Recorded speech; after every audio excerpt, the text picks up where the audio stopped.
శ్రీమాత్రే నమః. మిత్రులందరికీ శుభోదయం. ఈరోజు శ్రీ క్రోధినామ సంవత్సర భాద్రపద బహుళ షష్ఠి సోమవారం.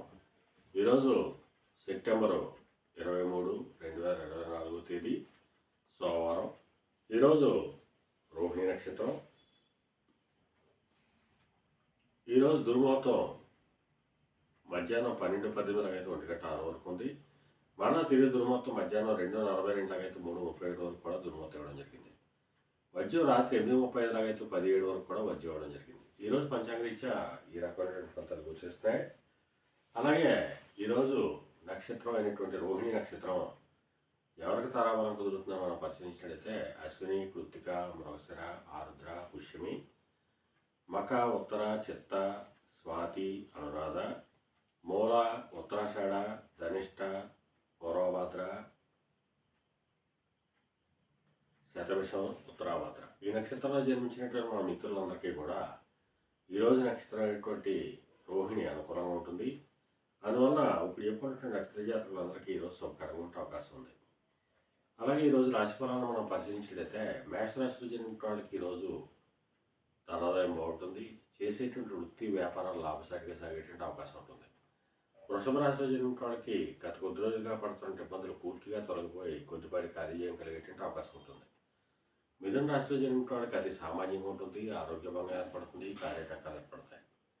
కర్కాటక రాశిలో జన్మించిన వాళ్ళకి చేసేటువంటి వృత్తి వ్యాపారాలు లాభసాటిగా సాగేటువంటి అవకాశం ఉంటుంది.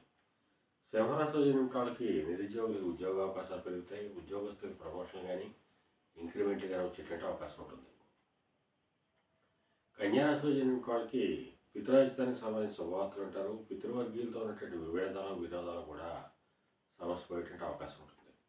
తులారాశిలో జరిగిన వాళ్ళకి అతి సామాన్యంగా ఉంటుంది. ఆరోగ్యభంగా ఏర్పడుతుంది. కార్యటంకాలు ఏర్పడతాయి. ధనవ్యయం కలుగుతుంది. వృశ్చిక రాశిలో జరిగిన వాళ్ళకి కాలతరపుగా ధనలాభం కలుగుతుంది. ఒక స్త్రీ వలన ధనాదాయ వనరులు పెరిగేటట్టు అవకాశం ఉంటుంది. ధనురాశిలో జరిగిన వాళ్ళకి అంతర్గత బహిర్గత శత్రువులను అనేక ఇబ్బందులు ఎదుర్కొనే అవకాశం ఉంది. అందువల్ల శత్రువుల పట్ల అప్రమత్తంగా ఉండవలసిందిగా తెలియజేయడం జరుగుతుంది. మకర రాశిలో జన్మించిన వాళ్ళకి సంతానానికి సంబంధించిన శుభవార్తలు ఉంటారు. వారికి సంబంధించి తీసుకున్న నిర్ణయాలన్నీ కూడా ఈరోజు సఫలమయ్యేటట్టు అవకాశం ఉంటుంది. కుంభరాశిలో జన్మించిన వాళ్ళకి ఆకస్మిక ప్రయాణాలు చేయవలసిన అవసరం ఉంటుంది. అటువంటి ప్రయాణాల్లో ప్రమాదాలు ఉంటాయి కాబట్టి తగిన జాగ్రత్తలు తీసుకోవాల్సిందిగా తెలియజేయడం జరుగుతుంది. మేన రాశిలో జన్మించిన వాళ్ళకి పరాక్రమంతో ఆదాయాలు ఏర్పడతాయి. వీరు తలపెట్టినటువంటి ఏ కార్యక్రమమైనా కానీ ఈరోజు విజయవంతంగా పూర్తయ్యేటువంటి అవకాశం ఉంటుంది. ఈరోజు ద్వాదశ రాశి యొక్క ఫలితాలు ఈ రకంగా తెలియజేయడం జరిగింది. అలాగే ఈరోజు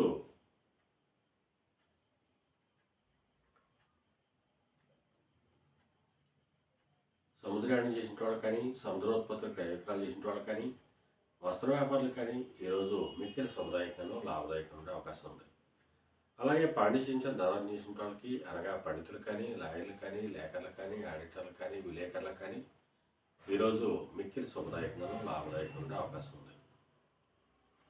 ఈరోజు పంచాంగరీత్యా ఈ రకమైనటువంటి ఫలితాలు గోచరిస్తున్నాయి. అలాగే ఈరోజు సోమవారం రోహిణి నక్షత్రం. అందువల్ల ఆ చంద్రశేఖరుణ్ణి, పరమేశ్వరుణ్ణి ఆవు పాలతో అభిషేకించినట్లయితే సర్వశుభాలు కలుగుతాయని చెప్పి శాస్త్రీత్యా తెలియజేయడం జరుగుతుంది. అలాగే ఈరోజు అదృష్ట సంఖ్యలుగా 1, 5, 2, 9 తెలియజేయడం జరుగుతుంది. ఈ అదృష్ట సంఖ్యలు కలిగిన మన మిత్రులందరికీ కూడా ఈరోజు అంతా శుభకరంగా ఉండే అవకాశం ఉంది. అలాగే ఈరోజు లేత పసుపు రంగు వస్త్రాలు కానీ లేదా ధవళ వస్త్రాలు కానీ ధరించినట్లయితే సర్వశుభాలు కలుగుతాయని చెప్పి శాస్త్రీత్యా తెలియజేయడం జరుగుతుంది. అలాగే మళ్ళా రేపు శుభోదయం కార్యక్రమంలో మళ్ళా కలుసుకుందాం. అంతవరకు మన మిత్రులందరికీ మరొకసారి శుభోదయం. ఇట్లు మీ పెద్దబాబు సిద్ధాంతి గోలల మామిడి.